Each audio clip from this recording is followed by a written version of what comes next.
Mr. Bucket! That's right, I'm Mr. Bucket. Mr. Bucket, put your balls in my mouth, Mr. Bucket. Put your balls in my head, Mr. Bucket. I'ma spit 'em on out, Mr. Bucket. Tons of fun, Mr. Bucket. Put your balls in my mouth, Mr. Bucket. Let me suck on them balls, Mr. Bucket. Put your balls in my head, Mr. Bucket. Buckets of fun. Mr. Bucket, my god.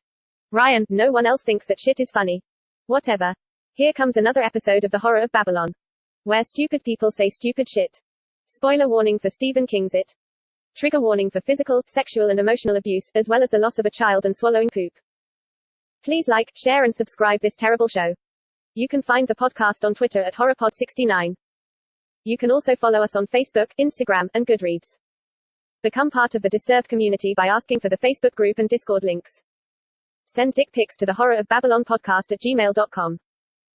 Support the show at patreon.com/the Horror of Babylon. You probably won't regret giving us money.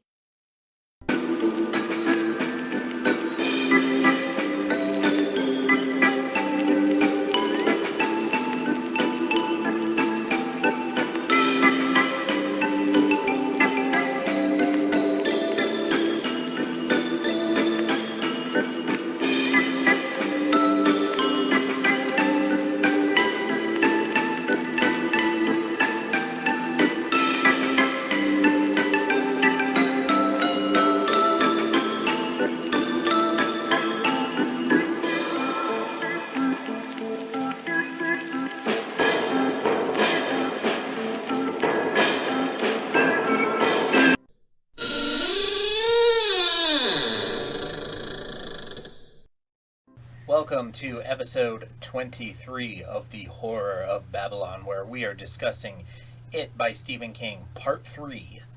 I am Ryan, and with me as always is Daniel. Say hi, Daniel. Hi, Daniel. And with us again, and for which we are extremely grateful, is Matt. Say hi, Matt. Hello. And we are going to jump right into structure and themes. And I'm going to kick it to Daniel and ask you, which of the themes that we've discussed so far are most prevalent in Part 3 of It? Oh, God. No, religion really hasn't come up much. I don't know. The religious man talks a lot. Pardon my French if you're a religious man. A lot of the themes of, like, returning to your childhood, you know, going back and rediscovering your roots has come up a lot in this part.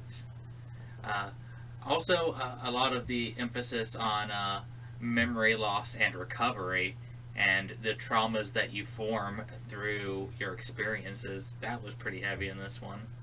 As they're doing their walking tours, they're kind of reawakening the memories that they've suppressed. Yeah, it's like rediscovering your trauma. Mm-hmm. Which I'm sure that anyone who's had any sort of trauma, sometimes just something small brings back a bad memory of a really bad day. Yeah, some things remind me of It Chapter 2, and I just... Matt, what themes do you see in this section of the book? I think a lot of those with them like walking around and getting those memory backs, it's like acceptance is like a huge one. Especially when it comes to like Richie. Like when he has to finally realize that what he experienced a long time ago actually happened. That it wasn't a dream, yeah, that he, you know... And that he never admitted it to the rest of the gang. Yeah. What new themes are you seeing in this section of the book that maybe weren't so prevalent in the previous portions?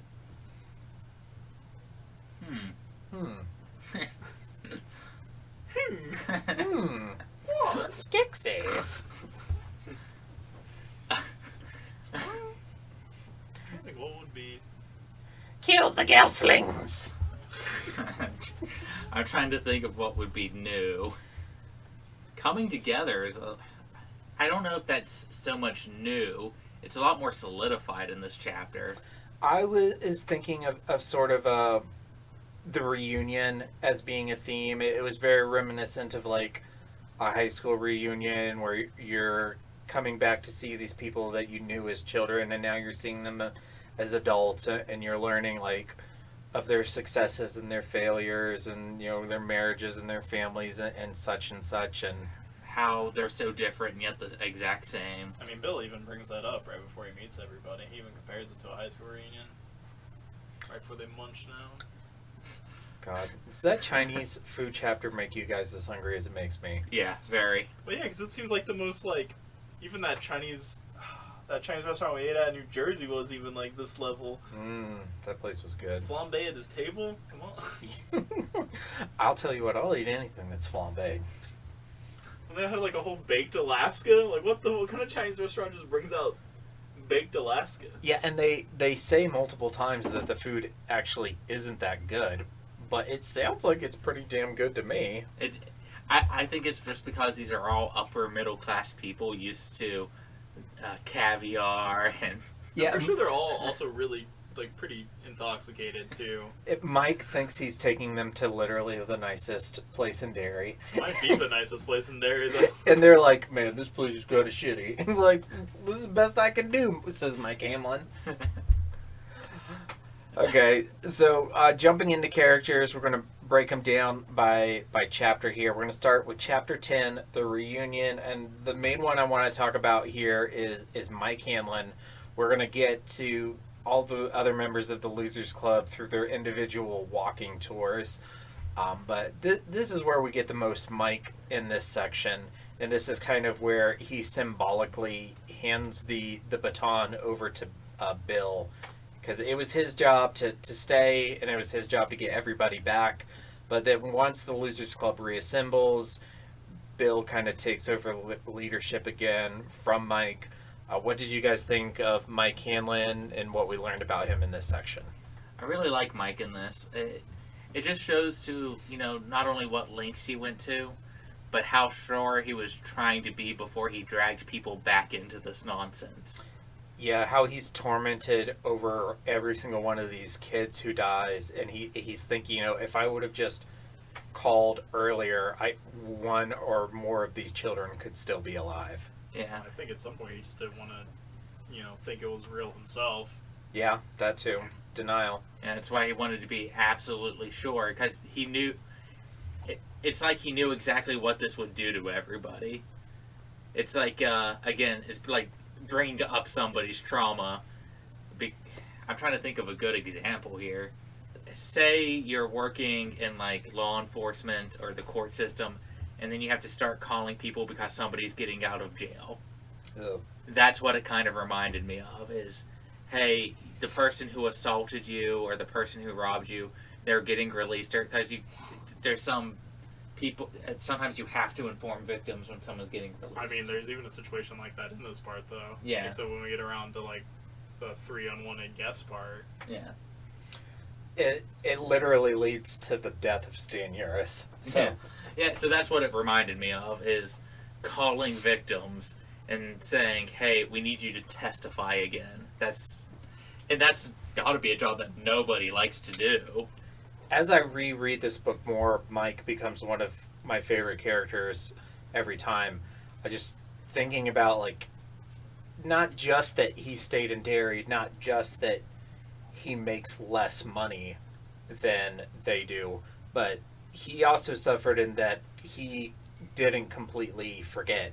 He was always on the lookout. He was always thinking about it. He never had a partner. He was always alone. He was continually on edge, waiting for, kind of the bubble to pop. It just, sounds rough. It sounds very, He's got very some rough. big balls.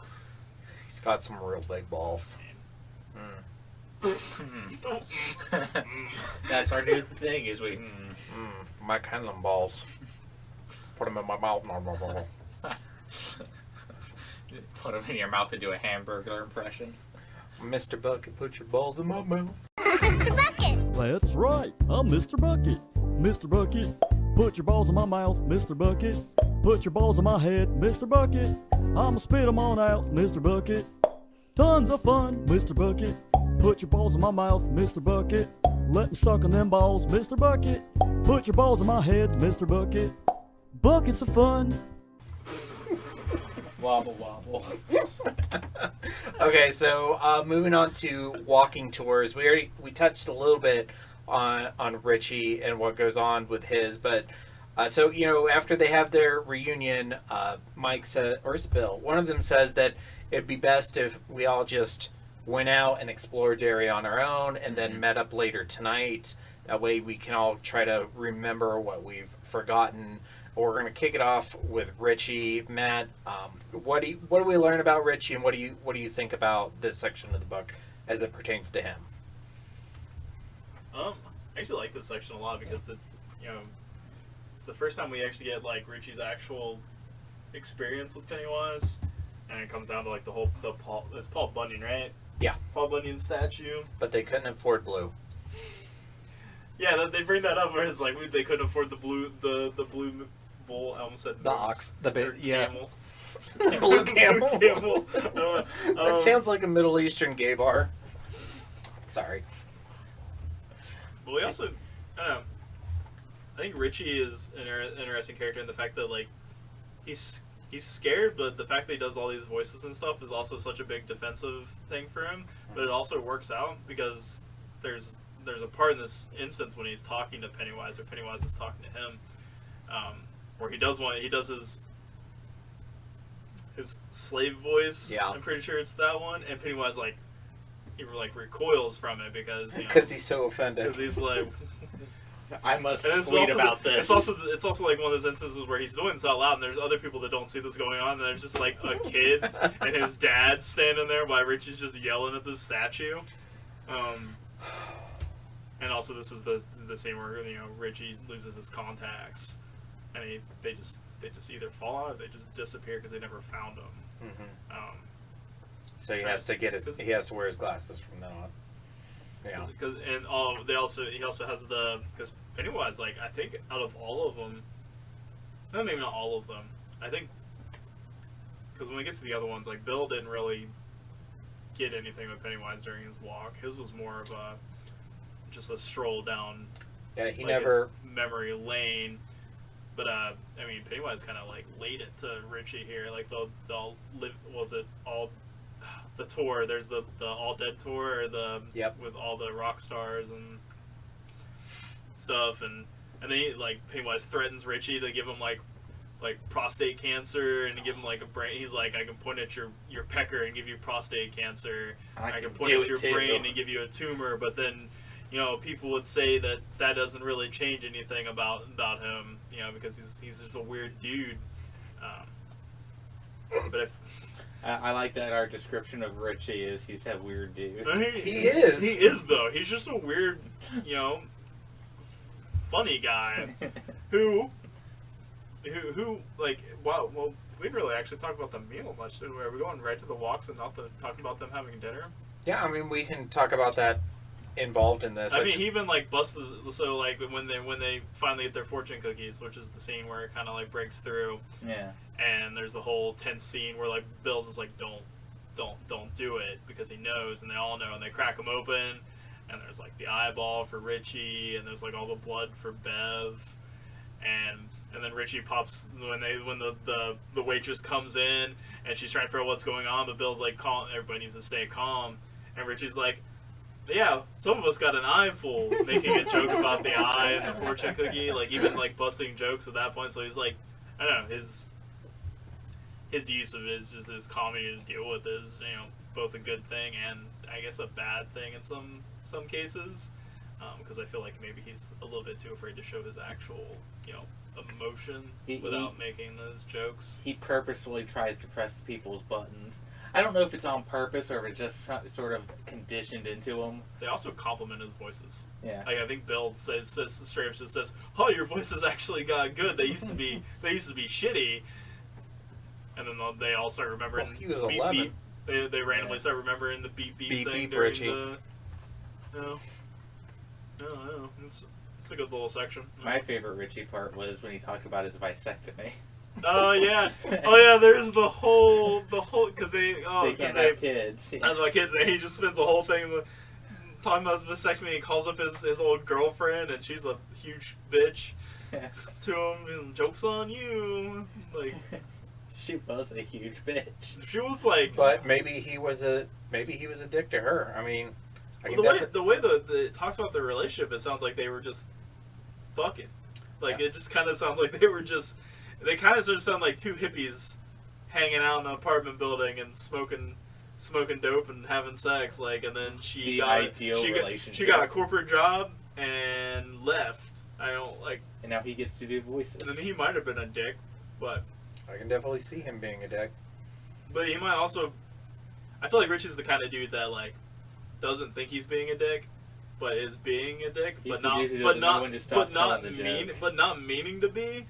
They're trying to have dinner at the Applebee's, and he won't stop doing his slave Jim voice. Well, no, because he forgot about that voice. Yeah. Because it comes back to him in this scene. Like, he completely forgot that voice was a thing, and it just kind of, like, came out of him at that point. And then that's when Pennywise, like, recoiled from it. And he was like, oh, fuck. Balls. Balls. Yeah, we talked about his balls, the vasectomy. Yeah. Oh, well, Richie toes your balls. I'm going to put them in my mouth. Mr. Bucket! That's right, I'm Mr. Bucket. Mr. Bucket, put your balls in my mouth, Mr. Bucket. Put your balls in my head, Mr. Bucket. I'ma spit them on out, Mr. Bucket. Tons of fun, Mr. Bucket. Put your balls in my mouth, Mr. Bucket. Let me suck on them balls, Mr. Bucket. Put your balls in my head, Mr. Bucket. Buckets of fun. Daniel, do you have any thoughts on Richie in this section? I mean, I just really like Richie overall. He reminds me too much of myself, unfortunately. Also, he was my favorite part of the Part 2 movie. I just like the actor that they got to play him. Yeah, he's really good. But, I mean, Well, most Saturday Night Live trained comedians are. Bill I'm Hader. just trying to find, little specks of light in the Part 2 movie. So the guy who plays Richie, Bill Hader, he has this really funny recurring skit on Saturday Night Live where he plays a 80-year-old reporter who those are super funny. Yeah. He's like a super conservative, not PC guy at all, and they send him out to do all these reportings, and he goes to college campuses and interviews college-age millennials, and just I don't know, it's pretty funny. That sounds like something to be right up my alley. Yeah. Okay, Ben Hanscom. Big Ben, he goes to the library, and he sees Pennywise appear as a Dracula. vampire. Hold on. Not initially, though. Yeah, it's a clown, and then he becomes the vampire with razor teeth. He has razor And teeth. bites off its own mouth, chomping. This is not Bela Lugosi. This is not Christopher Lee. Initially, he's checking out the children's library, and then he's like, "Oh shit, I'm not a child anymore. And then he's I'm a grown-ass man. Maybe I should go to the adult section." In a town where children are being Yeah, murdered. because that girl comes up and talks to him, and he realizes, oh, she's not talking to me because And then he wants to starts talk. looking She's up. talking to me because she thinks I'm weird. Yep. He starts looking at the stairs, going, I wonder if I'll get to see any more panty shots. Yeah, there's a whole section where he's just like, he used to come in and look up skirts. And then that happened to me on Saturday. It happened to him while we were on the trip. And I said, wow, I just totally had a Ben Hanscom moment. But Stephen King spends a whole it feels like a whole page just talking about Ben staring up skirts Because he's a pervert. I watched this YouTube channel, Red Letter Media, and they always make this joke that Stephen King is a sex pervert. It's not a joke. He And is. I'm just I'm reading this. And considering how much sex is in a lot of his stuff. I mean, Especially in the upcoming 2 parts. yeah. This one is actually a little light on it. This one's pretty tame. Yeah, right? you just got a panty shot. That ain't so bad. Yeah, I think I think he gets a library card. He wanted a panty, but he got a And then library card. He gets his library card, and that's when you could tell. he starts hearing Pennywise, and Pennywise is talking to him and trying to taunt him. And he's screaming that Ben killed all the kids, and then of course Ben realizes nobody hears him, and that he can't respond. And that old man won't shut up a silver. That can't be turned into a bullet. We didn't use bullets. We use slugs. My favorite part of that scene is when he finds his book. He got back to the library. I was like, oh, thank Oh, God. Yeah, One of them. Also, Pennywise is so talkative in these, Talks a lot, in these, yeah. these Parts, sections. He's not just He trying wants to have a conversation. He He's talks like- more he's to them like- as adults. He's like, come up here. walk up the steps, and Ben's just like, fuck no. Hey, I'm coming over there. He's actively, or you could interpret that he's actively trying to scare them away, rather than. Well, because he knows if they stay there, something might happen. He's gonna lose his feeding ground, because he even tells them, like, leave or die. I'll give you ball cancer. One of my favorite parts of the miniseries is when Bill first shows up in Derry, and Tim Curry's Pennywise is in the cemetery, and he's got 7 open graves. Well, he has 6 open graves and 1 that's filled in. Yeah. Yeah. I haven't watched that in so long. I love it a lot. It's my favorite. I also really liked his during the dinner scene when he's talking about how he lost weight. That is like one of my all-time favorite parts of the book. He just wanted to be super spiteful to that coach, and I just love that so much. I lost weight out of spite. That coach just comes up and like grabs his titties, and it's like, I can't imagine that happening. You're a fat piece of shit. And you're always gonna be a fat piece of shit. I'm like grabbing. Wasn't he on the ground though? I feel like wasn't he like laying on the ground? I think he was laying on the ground crying. Because he just got slapped the shit out of him by a bunch of boys, and then I think it like says that like he leans over him because the whistle hits him in the face. Ben thinks he's gonna help him, and he says, "I'm not gonna come for you." And then Ben like tricks his mom into thinking that he likes vegetables because he realized that he could eat as much vegetables as he wants. So he just eats a fuck ton of salads. Yeah, his mom doesn't care that. As long as he eats a lot. As long as he's eating a lot of stuff. And at first she's like freaking out saying he's starving himself, and it's that like a codependent relationship. Oh yeah, that's what we talked about last episode with her just, wanting to keep him around and keep him fed. And then like he gets his paper job and he walks the whole thing and he ran until he threw up. Yeah, he just goes and then he just kicks the shit out of the other track kids. Just runs so much faster. Gotta go fast. He's not Lightning McQueen. What? I mean Sonic? Oh. What? Sorry. I didn't say ka-chow. We were talking about the best Pixar movie, Cars. Don't get me started. That's another pre-show. I have a huge Cars rant. I haven't seen it. I think Cars 2 was maybe the maddest I've ever been in a movie. I liked Cars 1. Cars 1 was enjoyable. Cars 2 was... I know. Don't. Alright, let's move on. Anything else on Ben? I'm trying to think if there's anything else that's like... That jumps out a lot. Oh, he also just like hints at like, Ben fucks.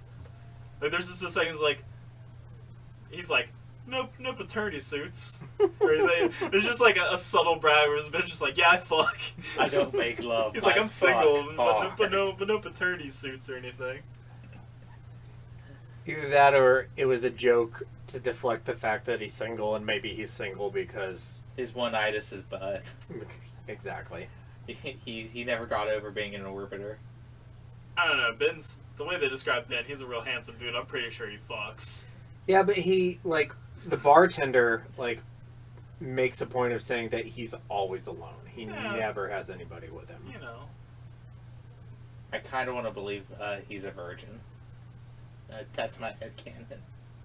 Well, he's definitely not a virgin. Not.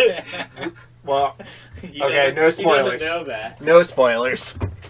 He doesn't remember that yet. This section. As far as he thinks he's a virgin. Okay. Okay. He hasn't remembered yet. We're done with Ben. We're moving to Eddie. They're all just gonna get a real weird flashback one day. Ah! Speaking of virgins, Eddie Kausbrack. Whoa! Whoa! Eddie fucks his mom. No, Eddie gets fucked by his mom.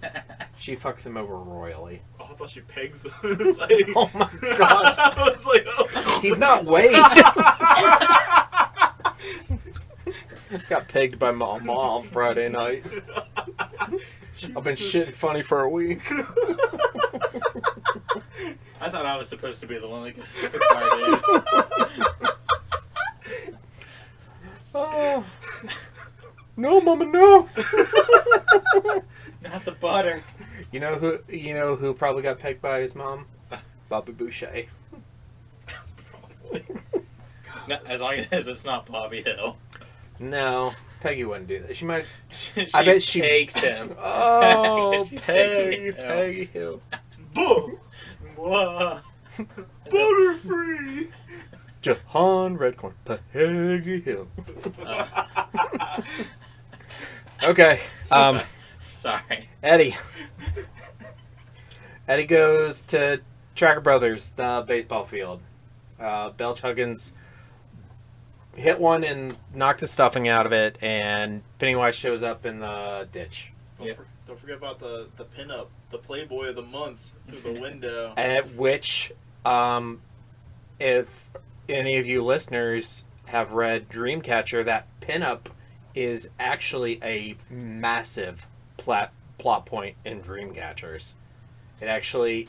You mean wet Dreamcasters? Oh! Dreamcatcher, not catchers. Whoa! Whoa! I feel like Eddie's chapter is kind of the briefest and tells us kind of the least. I feel like it sets more. I don't know. Because he gets a lot of like just flashbacks of just like them playing. It's just mostly baseball oriented. Yeah, and it's there's mostly also, about other kids.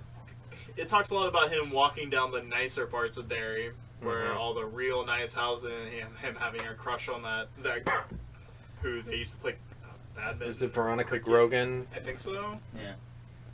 Maybe. I think so. Because he like knew that like, they had like a picnic table back there and they played badminton, and the ball would get knocked out of the way and she'd come catch it and he would be like, maybe I should say hi to her, but then he'd be like, no, No, Yeah. she's not big enough for me. She's not Myra the Hog. she's not a taxi. Yeah, it kind of just establishes is that and that he doesn't get to play baseball, but sometimes he sits on the edge and maybe he'll throw one back in, and how good he feels when they say, "Hey, thanks, kid." And he is so starved for like just wanting to be a normal kid. yeah, That Yeah, he if you had an overbearing mother that shoved an inhaler down your throat every 20 minutes, you'd want to I don't know anything hit something about with that. a baseball bat too. A baseball, not a smart. What about his encounter with Pennywise in this chat? I don't want to say like it's bad, but I feel like it's the most forgettable one. It's the most I forgettable. just read it yesterday and I already forgot what it. It's the most forgettable, and we literally have a dude who doesn't get an encounter. And his is more memorable. Yeah, I mean, God, I love the skateboard kid. All right, we'll get there though. But Eddie has, if you've never read it, and if you're an Eddie fan, don't worry, because Eddie has some of the best content in part 4. There's some really good Eddie stuff that's coming up. Moving on, my favorite of all the walking tours, I bet I'm not alone here, it's got to be Bev's. Bev's is the best walking tour. I think Bev's has like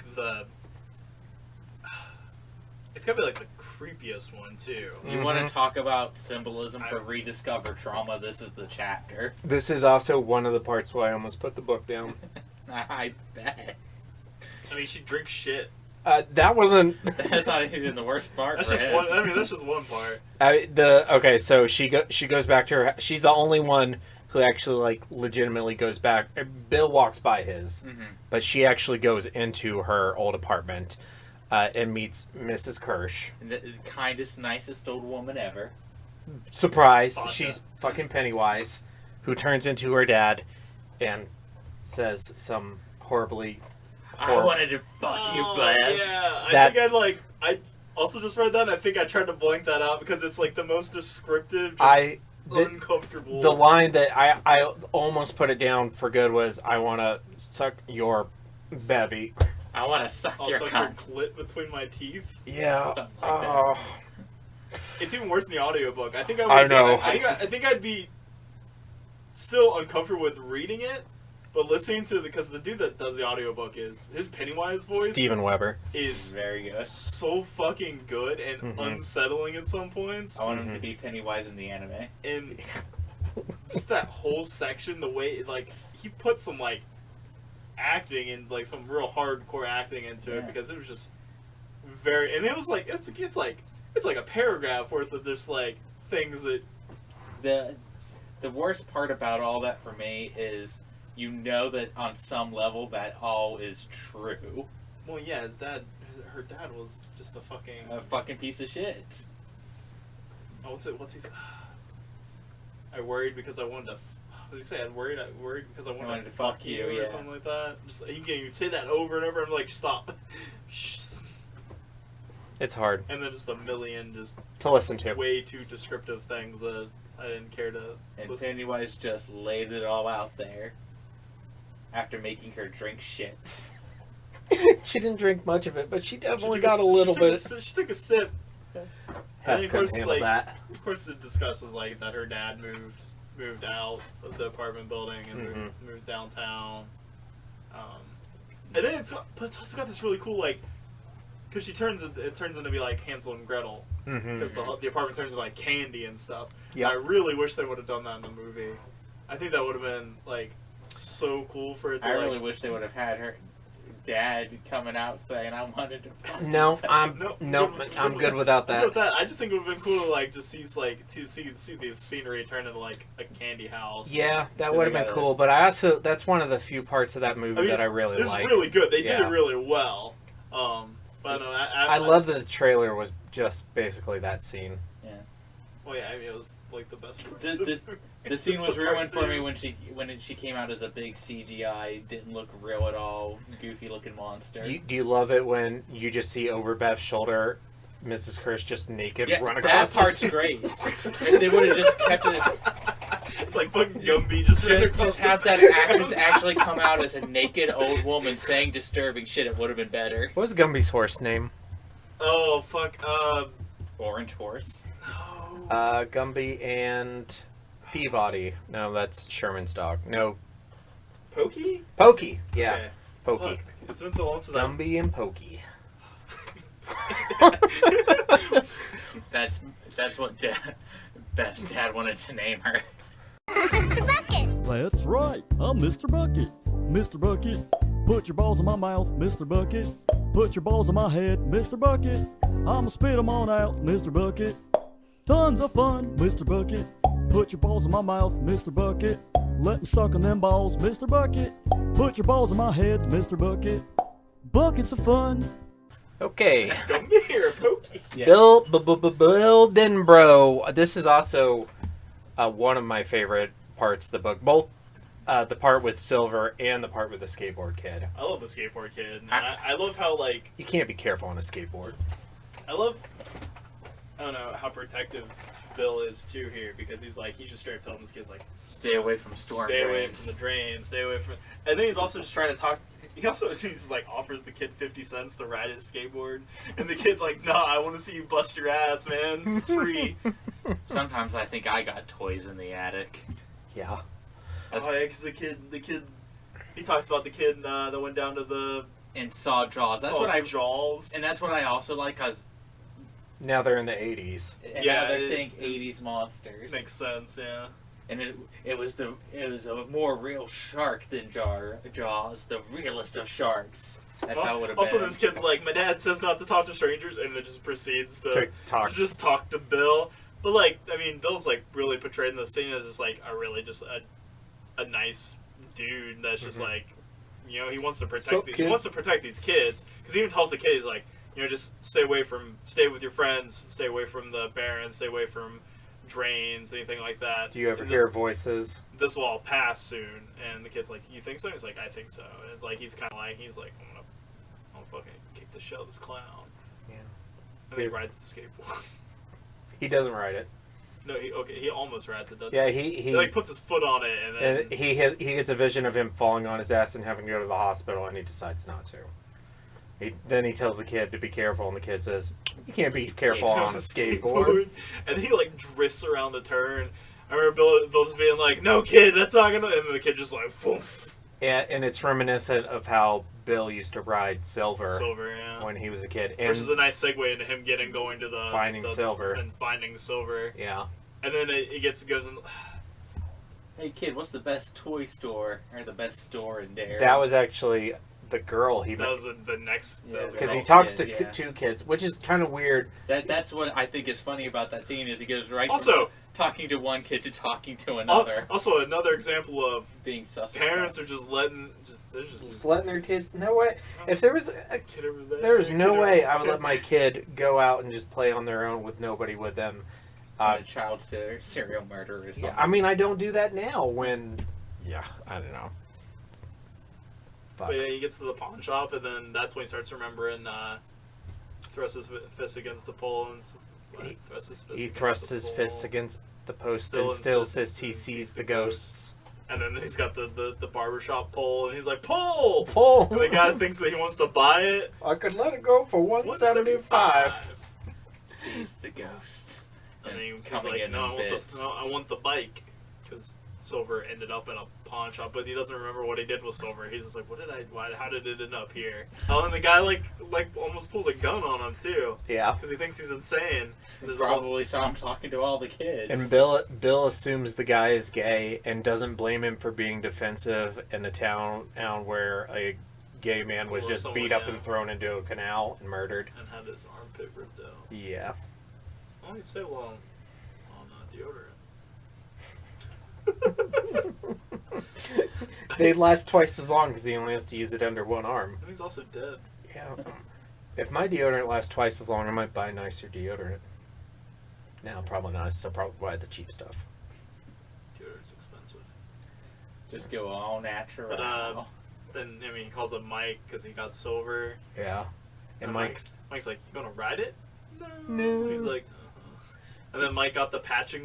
He just patching happened kit. to have it. He just happened to have it. Just happened to have a new deck of bicycle cards. And then Bill's having like these like childhood flashbacks. He's like, "Oh, I gotta grease this, and I gotta put cards in the spokes. I bet Mike has the nice cards, you know." Mm-hmm. And then he's like, "Well, what the fuck? Like, what am I doing? What am I thinking? Like, I'm an old man now. Like, I can't." I'm an old balding man with my childhood bike. Basically, every adult person who goes to nostalgia bait movies. Did we talk about that? Yeah. Yeah, it was You we can't all even said it was remember. the least memorable. You're like, did we talk about We it? even joked about it being the least memorable of the walks. Okay. Chapter 12, 3 Uninvited Guests. We're kicking it off with Henry Bowers. Henry Bowers basically lives where Daniel works. So tell us a little bit about Henry Bowers. I'm trying to say this in a way that will not get me put on a list. Well, we're not saying where you work. Do you hit We're just people saying in rolls of quarters? No, but I wish I could. we're just saying you work at a place like that. This is actually probably also one of my favorite parts, Mm-hmm. just because I find this particularly super relatable. Because I work with forensics patients who all have very violent histories. Well, not all of them, but most of them have very violent histories. So I'm sitting there and I'm listening to it, and they're describing what the patients do, but they're also describing how they act, and even how Henry Bowers acts with his night lights, because he has to have a nightlight, and he's measuring his life by night lights. It's Donald Duck, isn't it? I know it's Donald and Fozzie. And Minnie Mouse was one at one point. I think it was a Mickey and a Minnie. I think Winnie the Pooh was mentioned. Yeah. But he started measuring his life and how his nightlights have gone, and I could use the Fozzie Bear nightlight. I could use any nightlight after reading some of these chapters. When I was still at the call center, there were only 3 guys on my team, and we all had bear nicknames. Yeah. We had Papa Bear, Smokey Bear, and I was Fozzie Bear.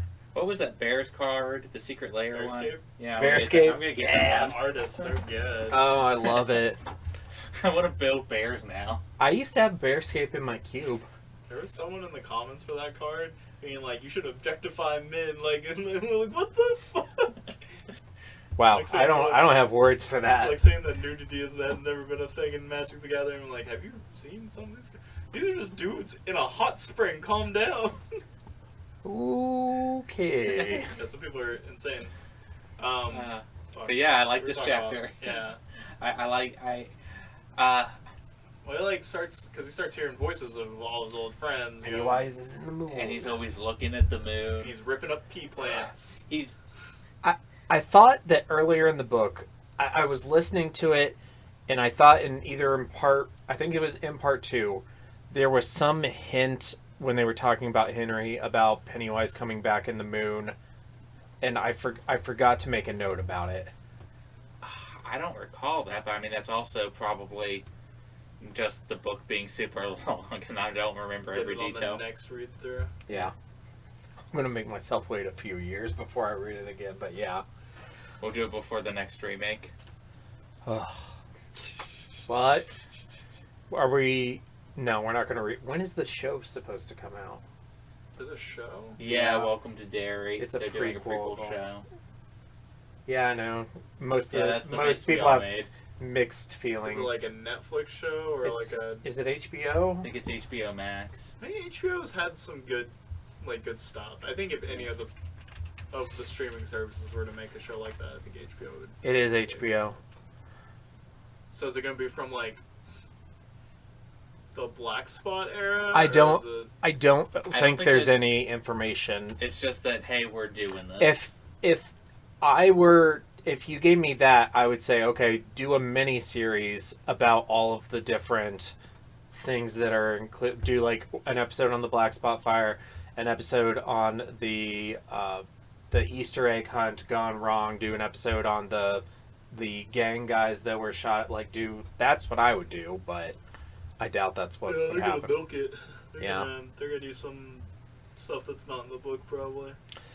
Yeah. What I predict is going to happen is they're going to go further back in time, and this is the loser club of this generation. That's the worst case scenario that I'm imagining. Yeah, I hope they don't do that. Okay.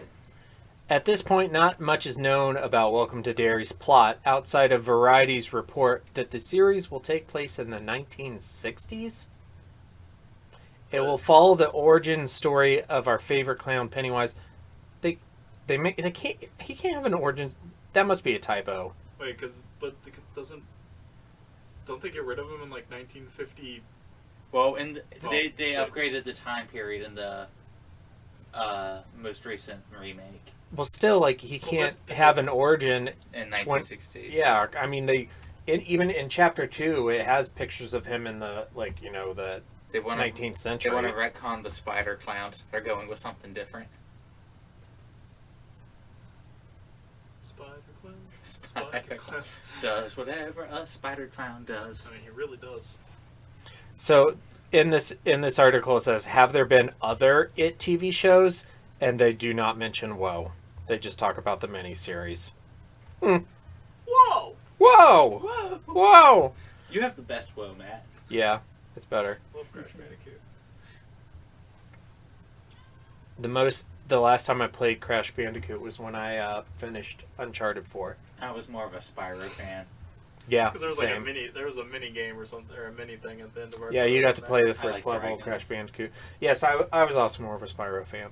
And still am. I just played them both, and then I got the remasters when they came out. Yep. Okay. Where were we at? I have no... Good Henry guess. Bowers. I think I've said a lot on Henry so far. I mean, His friends visiting him and him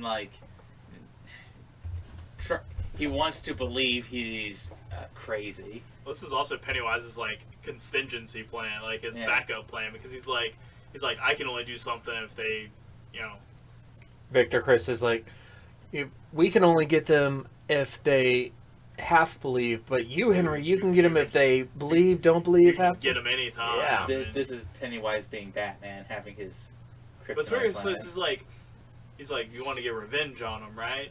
And it's he chose, because he kind of just chose to go in there. He chose to take the fall for all, because the people at Derry put all the murders On him. on him, Yeah. even the ones of his friends, and he just accepted it. Because it was better than what he saw in the sewers. Yeah, and I mean, if he didn't accept it, the police were probably Just gonna beat the shit out of him. He was Give also me the probably lynch concerned what Pennywise would do. Yeah. He's like, okay, I have to take the fall for Pennywise. It's better than what was in the sewers. He wanted to get away. And honestly, prison's probably better than living with his dad. Well, his dad was. Well, no, it says in here that he killed his dad. His dad's dead. Well, it's still, presumably he would have went to foster care or whatever. Well, if he went to foster care, then maybe he would have gotten out of dairy. Maybe. And then would he have gotten rich? No, I doubt it. Okay, Matt, tell us about Tom Rogan, your guy. Why do I always have to do Because you make a big deal He's out of such him. a fucking dick. No, he's a great guy.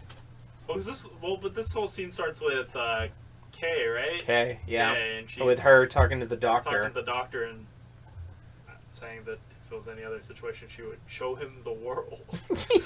That was a weird thing for King to put in there. Because, like, if I weren't, like, battered, I want to have sex with this guy. I would take him home and fuck him and show him the world. Thanks, Stephen King. And this doctor's also just trying to, like, get her drunk. She's like, he's like, here's the, there's a phone number, and then he's like, I got a bottle of bourbon in the cabinet, for medicinal reasons, for I'm trying to lay that surgical pipe.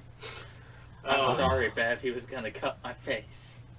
Yeah, and then some real body horror. It goes back, and she's working on some papers, and Tom calls her, and Tom's like, where's Bev? Do you know where Bev's? Where's Bev? And she's like, well, I haven't seen her in 2 weeks. And then he hangs up, and then he shows up at her door and does like some falsetto voice, pretending to flowers. Like flowers. Like first off, wouldn't you be like, no? I'm a feminist. Who's sending me flowers? Like, I think it's assumed that she has a lot of younger suitors. well, yeah, but also I'd be like, does her door just? I guess some people don't have windows in their door, like little screens in their door. She has a chain. She says, "Why didn't I put on the chain before I open the door?" She takes the chain off and opens it, Yeah. and then Tom just comes in, fucking Bam! Juggernaut style. He's like, "I'm the Juggernaut, bitch," and just starts beating the shit out of her and asks her, "Where's Bev?" And then Where's Charles Xavier? She puts up a huge fight until he breaks a vase and Threatens to cut her face, and then she just breaks. The guy reading this also puts a lot of terror in her voice, which is sort of hard when you're trying to read a middle-aged woman. But when he's screaming like "not my face," I'm like, yeah, that's about what my voice would sound like. And then she the worst part is like he gets to a point where he's like I hate that he calls himself like Uncle Tom. Like he's like listen to Uncle Tom. I'm like, why? When did she become your niece? Like, what is this? And he's like telling it's her, because there's a sexual component to all this for him. He's like, she tells him where Bev is, which if you got the shit beat out of you and someone was gonna cut your face open, you probably would have been like, yeah, she went to Maryland. Yeah. Have fun. I think the big difference is I wouldn't have listened to his threats, and I would have just called the police and then gotten the gun. I guess I also would have just kicked him in the nuts. They've already had a bad day as it is. Bad week. But I then was also not beat up and having my face threatened to be cut off, so yeah. I wasn't exactly in the same position. He sits down and goes, you could call the cops, but they're not gonna believe you. I'll be gone, and maybe they will arrest me, but I'll post bail, and I'll come back here and they'll find your eyeballs in the fish tank and tits on the oven, tits on the table and shit like that, straight up. And that's just such almost kind of a true thing. It's it's I don't know, it's just weird because I don't know, crime investigation back in the day. It's not like she had cameras or anything like that, and no cell phone records. And the fact that he was like, yeah, they might arrest me, but I'll just post the couple $1,000 bail because I'm balling. I have tons of money because I steal all my wife's money. Manipulated my wife into, taking all her cash, and I'll come back here and I'll murder you. I think you're being hard on Tom. I don't think he's as bad as you make him out to be. Tom needs to go dig fishing. Dig fish. Diggy dog and then fish. he goes out and he gets a truck off of. I can't remember if he buys the truck or He cash money. He flies to Bangor, And then he's looking through he can't get a rental car because Audra got the last one. He's looking through the newspaper, and he finds a like beat down. Some lemon. Yeah. He gives the kid cash. He says, "Come to the airport, I'll give you cash." And then he also buys the screwdriver off the kid, and he steals the license plate. And the radio doesn't work, and he's like, "I got lots to think about." That's my favorite part for his chapter because that's terrifying to me. The fact that I don't even need Well, music. the fact that he's gonna drive all that way in silence And just think about all the things he's gonna do. Fucking maniac. I'm gonna buy a carton of cigarettes and I'm gonna give you every fucking one. Ugh. I mean, he's got Bill's novel too, and he's like, who the fuck is this? I don't know about you guys, but I've never been so mad at a person that I just drive in silence and think about what I want to do to them. I don't know if I'd ever hit that level of mad where I'm just like fucking hunched up on my like motherfucker. I was gonna. You know, I don't even picture him as like hunched up. I picture him as just being calm in his anger at this point. Simmering. And then Yeah. Kay goes and she's like, "Well, I gotta warn Bev." Mm-hmm. And she gets on the operator thing and is like, "Listen, Calls every this hotel. psycho person is coming for my friend. She left him and he's coming." And the operator's like, "Well, you should call 911." And she's like, "All right, give me their number too, but I still need all these hotel numbers." And she's calling and then of course she says that she has to write with her bad hand. So she's like, "Slow down." That's the scariest part of the whole book. Having to write with your left hand. I'm left-handed. Well, for you, then your right hand. I had to do that once. It was awful. But yeah, and she's like calling and then of course Bev doesn't pick up because Bev's not, at the townhouse at the moment. And this is also scary because now we know that Tom, Pennywise, and Henry Bowers are all just gonna be Converging. in Derry. It's like the fucking Triple fusion trifecta. dance. it's like the anti-Avengers are just rolling into town. The Revengers. No, the Revengers are cool. Okay, and then our last one is Audra Denbrough, who goes to the States against her agent's wishes and runs afoul. That doesn't happen yet. No, that doesn't happen. Yeah, that doesn't happen yet. But we find out that she's staying at the same hotel as Tom. Yeah. No, I thought she was staying across from this. Further next, but they I parked. think they're literally like across the road from each other. It says that they park nose to nose. No. I don't think there's as much to say about Audra as there is about Henry. The whole time Audra was like, "I gotta go." I'm like, "No, just She's stay. just stay." She's not best girl, but she is loyal girl. But she's just like she's just like, I don't know. Like, She's a good wife. My husband is obviously going through some trauma. I don't give a shit about my career. I'm gonna go and help. Yeah, which is what in a non-Stephen King situation is what you should do. Yeah. In this situation, she should have just fucking stayed where she was. yeah, I am knowing gonna be- what's going on, I'm just like, no, you stay there and you just do what you gotta do. Bill will. Even with incomplete information, I'm gonna be honest. If my spouse started having scars just mysteriously appear on them and telling me about recovered memories and they disappeared, I'd be like, nah. No, they got it. They know what they're doing. I wouldn't have let him leave. Yeah, I mean, she let him leave in the first place. Which I was was like, you stay. stay, or I'm going with you. Those are your two options. That's what I would have said. I would have let them leave. Audra's whole section is her. I kind of feel like the one dude. Is it the director or is it the producer? I think I it's think the he's director. the director. He's like. I feel like in some of his lines, he's like subtly kind of like trying to get with her.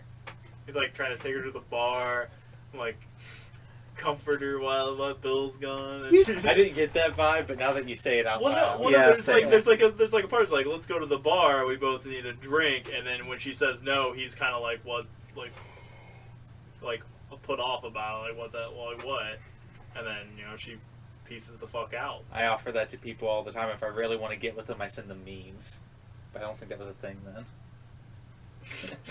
Oh, It's just gonna be like the old like square memes with like the frog in the Yeah. middle. Can I have pizza? The remind me about that when we're done recording. Okay, memes. No, about. Remind me about Nick. Oh, okay. When we're done recording, I'll tell you. Okay. All right. So our last section of part 3 is the third interlude. which involves the Bradley gang getting essentially murdered by the whole of Derry. After they make a huge purchase. Yeah, They just like How much- they just like bought like every piece of ammunition and the whole. Like, how much money are they pumping into the local economy? And what Yeah. do the people of Derry do? They kill them. It reminds me of 4th of July in Fairmont. You mean like that whole week where there's just like fireworks going off for July 6th, And I have July to try to- 7th. from like 10 a.m. And I have to use my Gunner fireworks app. Is that a real app? No, but it should be. We should make that app. That's how we'll make our That's a weird. That's fortune. next 4th of July. We're just gonna grab a few beers, sit on the roof, and be like, play the new drinking game, Gunner firework. We might Sure. want to hook ourselves up to a Bungee to a cord. bungee cord. That'd be a great way to die. Well, was it a gun or a firework? He never answered.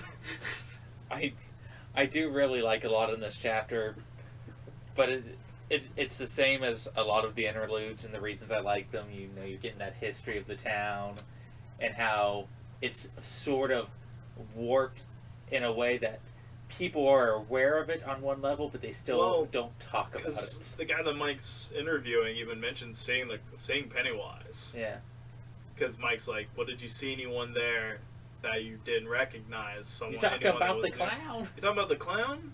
Well, he wasn't dressed up as a clown, but he had a lot of the oil, like the face paint and the smile painted on his face. He was wearing But a suit. But we thought it was just someone in disguise that didn't want to be noticed, so we didn't, think anything of it. Everyone saw him as having the gun they were holding.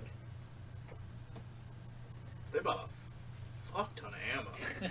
So this is the first, we've gone through these, so like the first one was about the loggers who settled the area, who the Europeans who were the first there, just mass disappearing. The second one's about the fire at the Black Spot and how there were members of the town who were involved.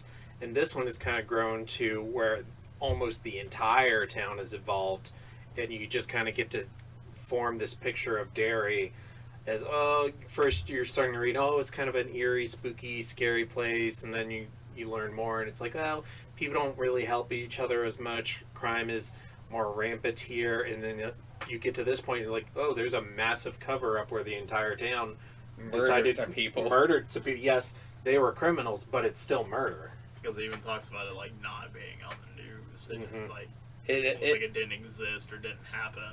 The book, especially the interludes, like slowly escalate just how poisoned the minds of the inhabitants are. Yes. And that's good. Because early on you get a sense of if there's a way that people might be able to help.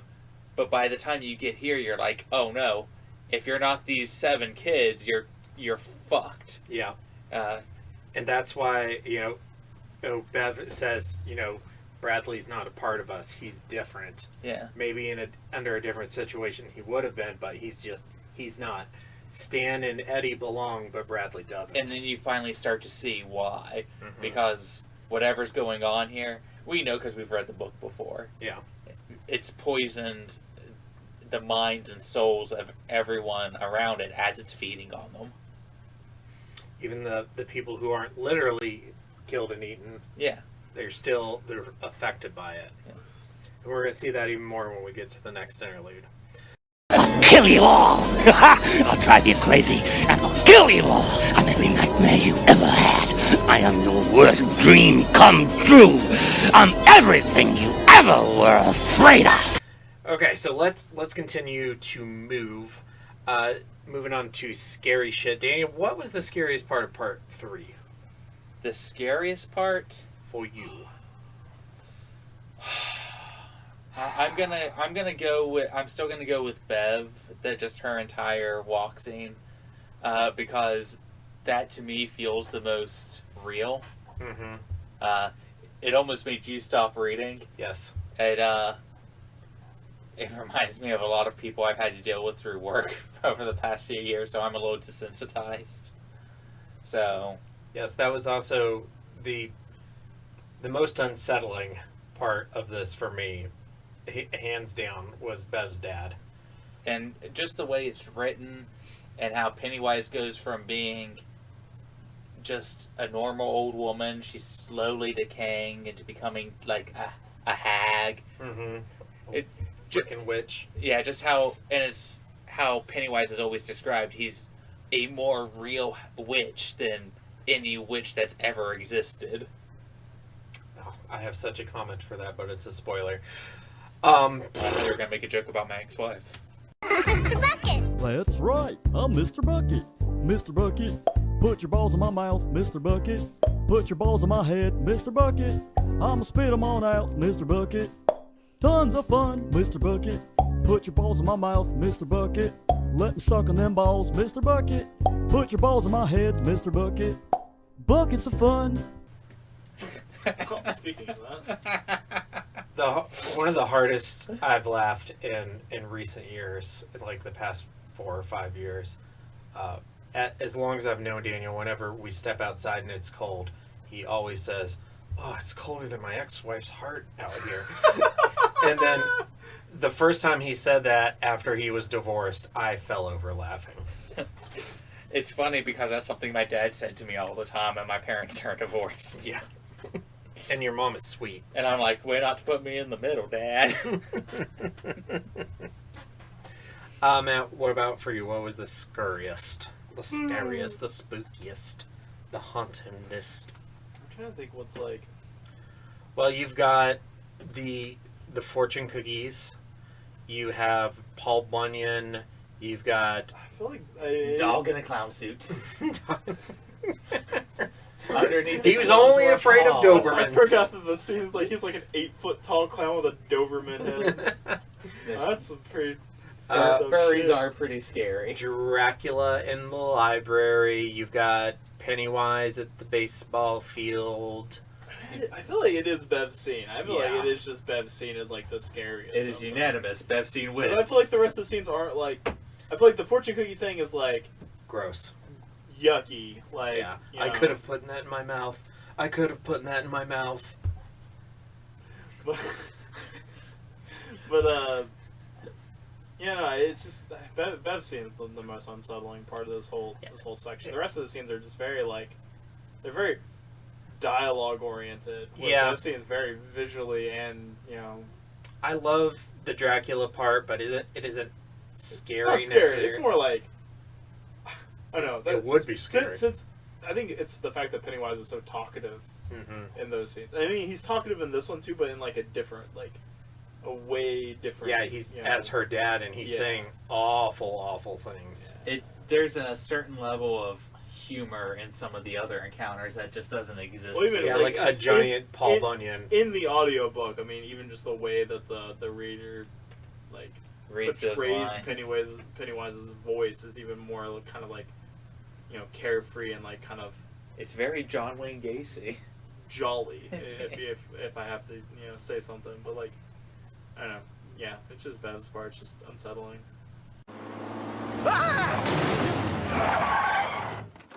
Oh my god, are you Stephen King? No, I'm Dean Koontz. Oh.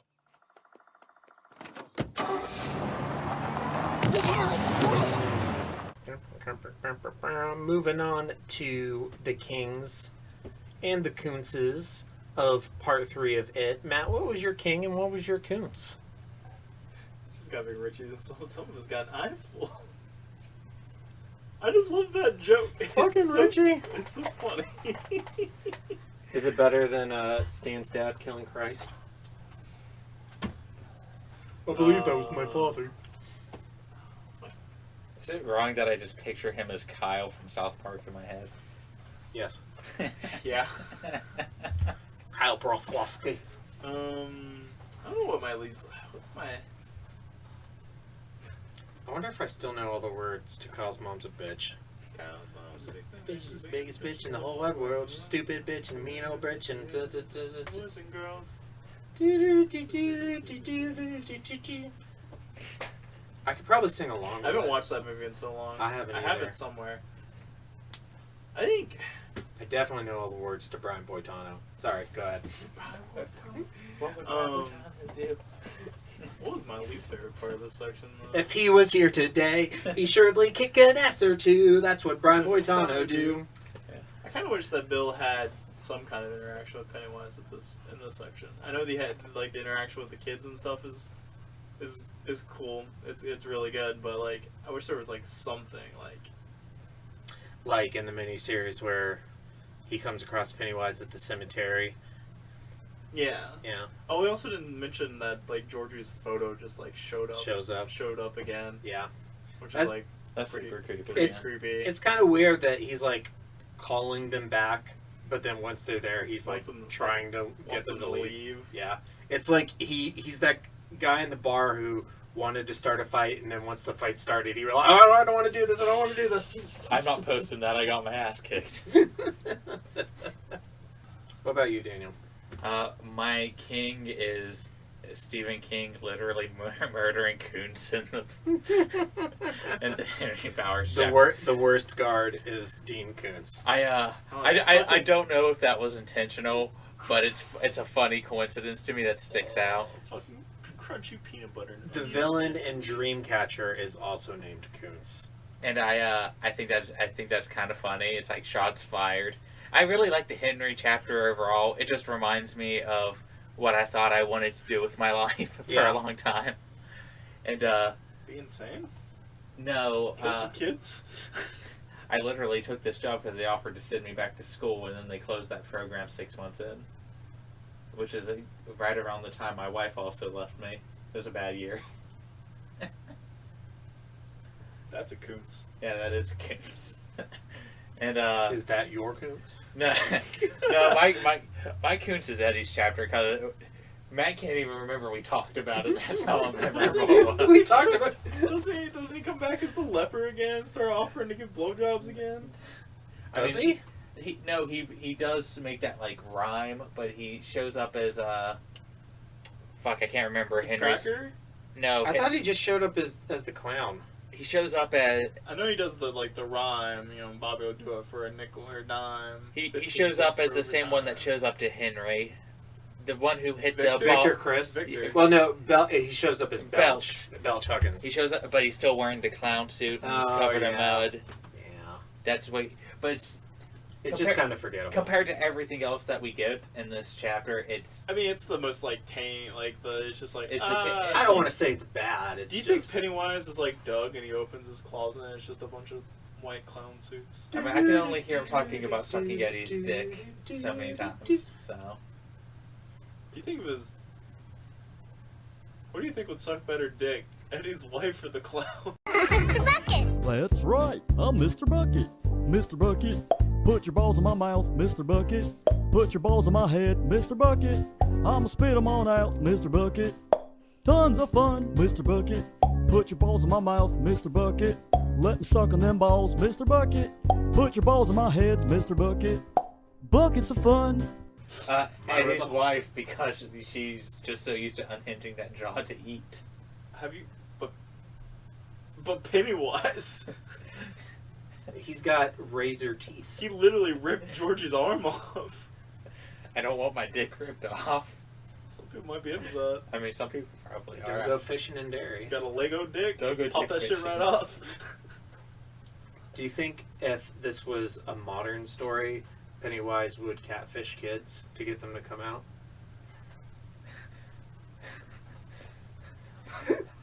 I think that's something that happens more to lonely men on the internet. Do you think he'd just be on like Plenty of Fish? He'd be on Grindr. It'd be too easy on Grindr. Yeah, he's hungry. He'd be like, I'm hungry. They'd be like, hell yeah. I was on Grindr for like 3 days. I have friends that used to use Grindr, and they're like, yeah, the gay dudes are just down. And then like 10 people I knew sent me messages, so I got off of there. Awkward. Yeah. What's your king and Koontz, Ryan? My goodness. My goodness. My king is Ben's weight loss story, because that's a really good section. Yeah, that has just been something that's always stuck with me through the years, even just from the miniseries. And then my Koontz. Goodness. Is that Dean Koontz?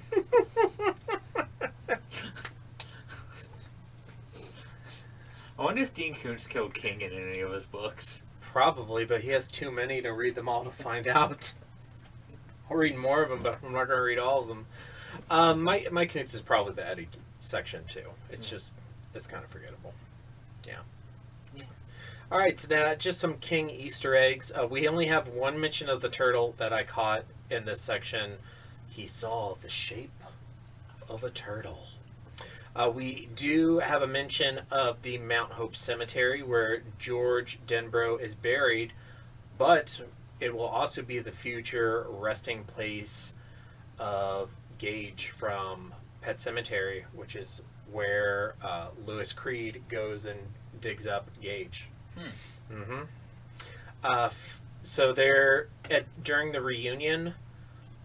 They're talking about how the killings in Derry never make the news. And they say, well, that guy who killed all those women in Castle Rock made the national news. And that's a reference to Frank Dodd, who is the serial killer from Stephen King's The Dead Zone. Have you watched Castle Rock yet? Not yet. Maybe we'll cover it on the show, and I just won't watch it until we do that. Okay. And Haven, Maine is mentioned, which is where the Tommyknockers takes place. Of course, Tracker Brothers, I already mentioned, is very important in Dreamcatcher. And then our last one is the villain, the worst guard of them all, Koontz. Maybe a veiled reference to King's so-called rival, Dean Koontz. I love that you capitalized all of Koontz there. Koontz! Koontz! Koontz! Whoa! Okay, you guys had homework. What would have came out of your fortune cookie, Daniel? An aborted fetus that won't stop crying. Ugh. Oh. Yeah. All right, Matt, what would have came out of your fortune cookie? We had homework? Yeah, well, we always have homework. What will come out of your fortune cookie? Is it a bad hair day? I don't... What? Okay, I'll give you. have the nicest hair. I'll give you an extra minute. Mine. So I saw this thing on Facebook years ago that haunts me. Like every time I crack into a banana, it's this bug that burrows into a banana through the peel and then like hibernates and grows in the middle of a banana. I'm looking this up. Oh, I know what you're talking about. And it like every time I open a banana now, I break it from the middle first before I take a bite. That's what would be in my fortune cookie. What am I like terrified enough of that if I cracked a fortune cookie open, I would just be a fucking... I feel like anything that wasn't a fortune inside my fortune cookie. It's like anything that's not a little piece of paper. It's like if I cracked open my fortune cookie and there was just a bumblebee in there, I'd be like, what the fuck? I didn't order the spicy fortune cookie. What if it was filled with spicy Mountain Dew? I almost bought one of those. I was like tempted to try it. It's so good, dude. I'm addicted to it. I love it. I hate myself for liking it. Like I hate myself for liking the pumpkin noodles I tried. Pumpkin noodles? Yeah, it The just noodles tastes made of like a pumpkin. slightly sweeter teriyaki. It Oh, smells. pumpkin. For some reason, my brain went watermelon. I don't know why. I thought it was completely different. It's okay. I called it braziers. You can have watermelon. Oh, I'm fucking tired. Yeah, I don't know what. What if you opened a fortune cookie and there was nothing? I've had that happen before, and it's like... He opens a fortune cookie and someone's thrown up on a crocus. I'm glad mine's double sleeved. I've seen what double sleeves can protect against. Yeah, it's It's great. like that time that Ryan spilled a Kickstarter in his backpack. All over Shardless Bug. Yeah. Okay, so our question for the listeners this week is the same thing. Please reach out to us on social media and let us know what would have been in your fortune cookie. If you can make Daniel gag, you'll win a prize, and I'll reach out to you for sure. It's pretty hard to do, but... It is kind of hard to do at this point. Pretty impossible, to be honest.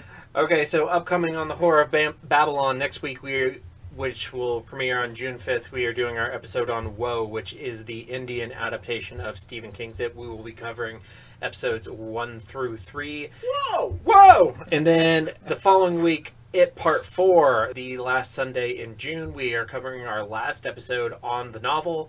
First Sunday in July, July 3rd, we are covering the It miniseries. The following week, Rumiko Takahashi's Mermaid Saga. So good. July 17th, Sunday, It Chapter 1.